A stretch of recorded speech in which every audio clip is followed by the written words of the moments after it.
Welcome to Our Girl Relationships. We talk about the problems people face in their day-to-day lives. Let's start with the video. Honestly, at this point, I feel like I don't even know the man I married. How could he be so stupid? My name is Alicia, 39, female. My husband's name is Carlos, 41, male. We got married right after I graduated high school and have two beautiful kids together, a boy and a girl. We've always had a great relationship, even though we've never had a lot of money. We live in a modest house and make do with what we've got. One of my favorite things about Carlos is his sense of humor. No matter how tight money has been, he always finds a way to make me laugh and help me see the bright side of our situation. Carlos works as a construction worker. It's difficult physical work, and he doesn't make as much money as he'd like to. But it's always been a steady job. I work as a librarian for an elementary school, which makes even less money, but gives us health benefits, so it makes it well worth it. We didn't have much, but we stayed happy in any situation. That's why I was so surprised when he acted so irrationally over my newly received inheritance. I was never close to my father. I knew he lived in California and had some fancy job, but that was about it. He left my mother when I was a kid, and I only saw him a few times after that. The most contact we ever had was through birthday cards he'd send me every year. I didn't even know he had passed away last month until I received a letter in the mail from an attorney's office. It stated that he had died, and as one of his heirs, I would be receiving a $300,000 inheritance from his trust. I was shocked. I was saddened by his passing only because I never got to have a relationship with him. But I was also grateful that he even thought to include me in his will. My mind started considering all of the uses for the money. We could pay off our mortgage, pay off our credit card debt, and put the rest towards the kids' college funds. Our oldest would be graduating in 2 years, and I knew it was going to be a struggle for us to help pay for his college tuition. Receiving this unexpected money would lift a huge weight off our family's shoulders. The day I received the letter also happened to be Carlos's brother's birthday. We were having a barbecue in our backyard to celebrate the occasion, and all of our closest family and friends were there. I had checked the mail after I had gotten home from work that day, so by the time I had opened the letter and gone out to tell Carlos the news, he was already more than a few beers in. In his boozed-up state, he didn't show a hint of sadness for my father's passing, but instead just cheered loudly. "We're rich!" He started downing more drinks that our friends and family offered him, celebrating our newfound wealth. I thought it was funny at the time and figured I would talk with him more about it the next day when he'd sobered up. The day after the birthday party, Carlos had already gotten up and left for work before I had woken up, as usual. But when I came home from work, I was surprised to see Carlos's truck already parked in the driveway. This was unusual because he usually didn't get home until around 6. Maybe he had just gotten sent home early since it was a Friday, I thought.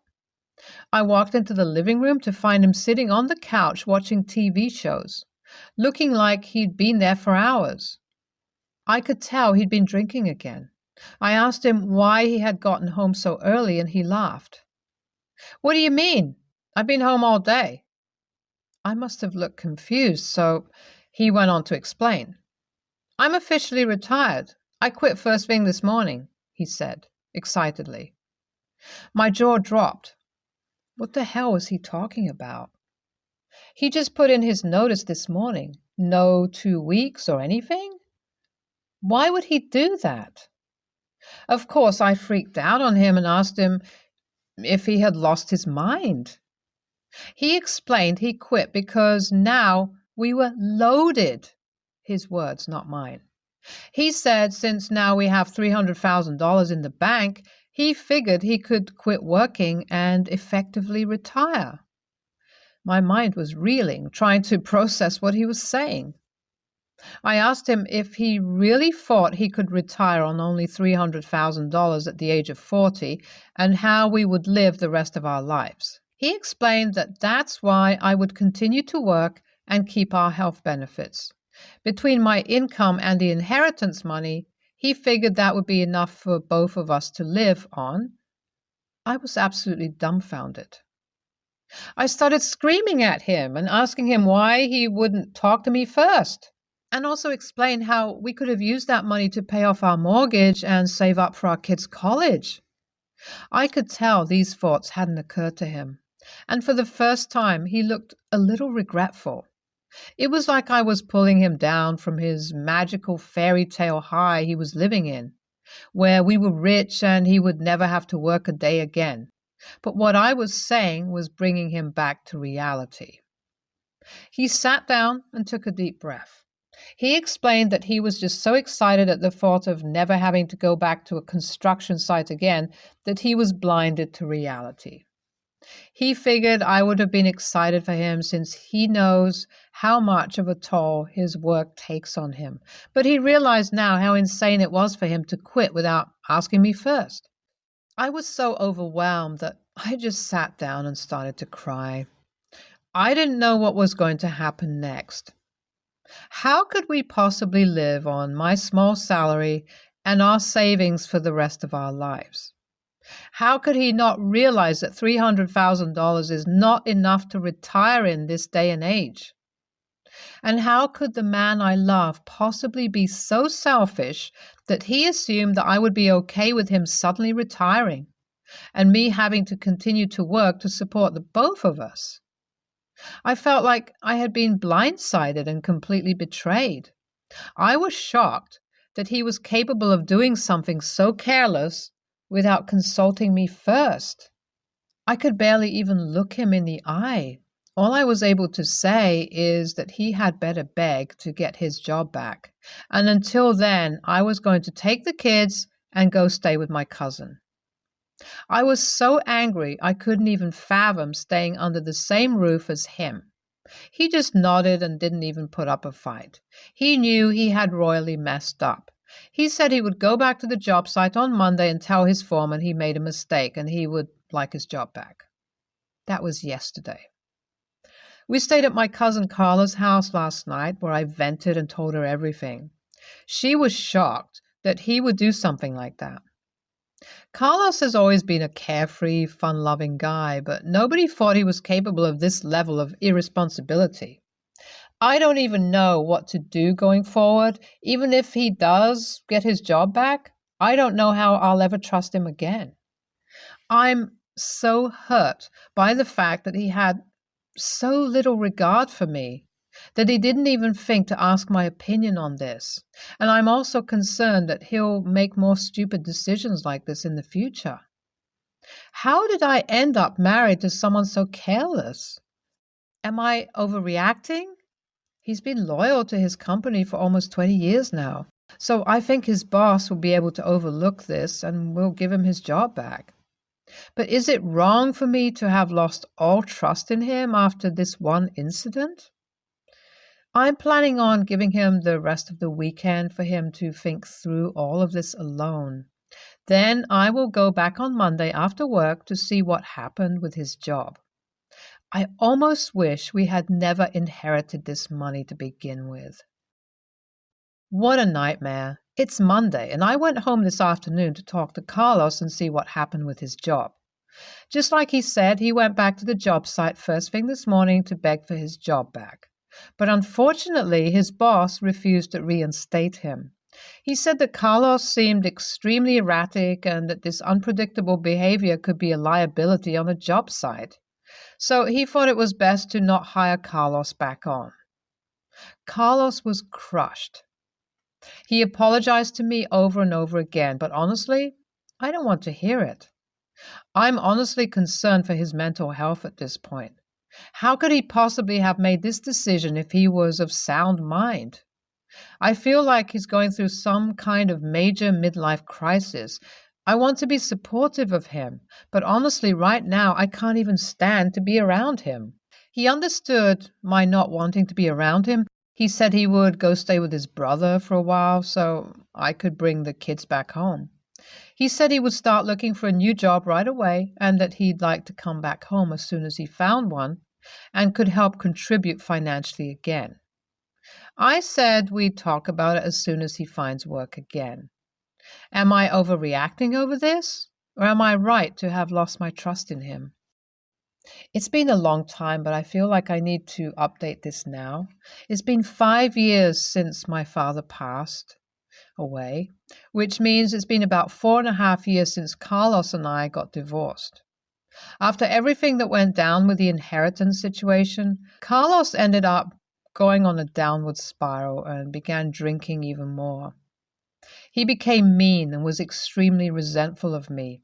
He never even tried to find another job and ended up permanently moving back in with his parents. I couldn't believe that the man I had married had become this loser. It was clear to me right away that he wasn't going to change, so I called a divorce lawyer right away. Carlos barely put up a fight at all, and we were officially divorced within 6 months. I never wanted to end up here, but I knew I couldn't stay with him after losing that trust in him. I ended up keeping my full inheritance and was able to put both of my kids through school. It was an awful time in my life, but I know I made the right decision. ESH. Obviously, it was insane for him to up and quit his job like that. But the poor man was definitely having a mental breakdown. If he was really that desperate to get out of his job, he was probably feeling mentally drained for a long time before that. Did you even notice? Of course, it was wrong for him to do something so irrational, but I feel that as his wife, you should have been his main supporter and helped him get back on track, not just up and leave him. NTA, this is insane. I don't blame you at all for reacting the way you did. As a husband and a father, he has a responsibility to help provide for his family. I can't believe he'd be so selfish to do that to you. I wouldn't have been able to trust him again either. This has been a shit show in my head, and I need to help to determine if I, 31 male, royally messed up or did I do what I had to do. My mom and dad both are severely antisocial. It is at a level that they haven't left our neighborhood for 12 years since I left for medical school to another city. In my childhood, I wasn't also allowed to call any friend of mine to my house, or they never came to any parent-child conferences, my school staff, or even family events because it was too many people. They would email with my teachers or have phone calls. This would be in emergencies. Mostly they emailed them. Luckily, both of my grandparents and my uncles and aunts from both sides cared for me immensely, even though all of them had their own kids or their own life, etc. At my medical school graduation, all of them were there, and at my graduation from residency, they organized a festival in our neighborhood. They were 400-ish people, not kidding. If there weren't them, I wouldn't have had a normal childhood. My parents are also both working from home as data analysts since the early 2000s, so they 95% don't leave their houses. I'm also engaged to my fiancé, 35, male, for 6 months, and we are together for 9 years. To be fair, my parents tried to have a relationship with him, but it was too much for them. Seriously, they said that. And they said, you are happy, so we are happy too. Just send us an invitation to your wedding if things go forward. Even through all of this, I love my parents and I want them to have their place as my parents in my wedding. And I just want them to be present in one of my life events. So I asked them to participate in planning. They said no. I said, maybe a wedding speech? They said they wouldn't. Then I asked, sit in the front row at least? They said, "We don't like to be the attention." I finally exploded and said they weren't in my significant moments. They never participated in any of my life events, and they even didn't try getting to know my fiancé. I said, "Just stay at your heaven." They call their house their heaven. "And don't bother me anymore. Good night." And I left their house. 2 days later, I sent the wedding list to our organizer, and my parents weren't on the list. Our organizer is also my cousin's boyfriend. So when he saw the list, he called her and she texted all of my family and in-laws. My in-laws and my grandparents think they got what they deserved, but all my parents' siblings and their kids think I should abide by them and invite them as normal guests. So AITA? NTA. But OP, you need to decide if this is your hill to die on after years of being treated badly, or if you just want your parents at your wedding. It sounds like you know who your parents are, hermits. It sounds like going to your wedding would be hugely outside of their comfort zone. I would think that would make you happy. I'm not sure why they have to have significant roles in your wedding. Again, with that said, you wouldn't be wrong to not invite them. You just need to decide what's more important to you. NAH, because it sounds like your parents are suffering from an unknown social disorder. However, you've had a lifetime of disappointment from them, and there is absolutely no excusing that. So I would just suggest that given you know their significant limits, perhaps pushing them to go further than they are capable of going is just going to be a situation where you are constantly upset and hurt.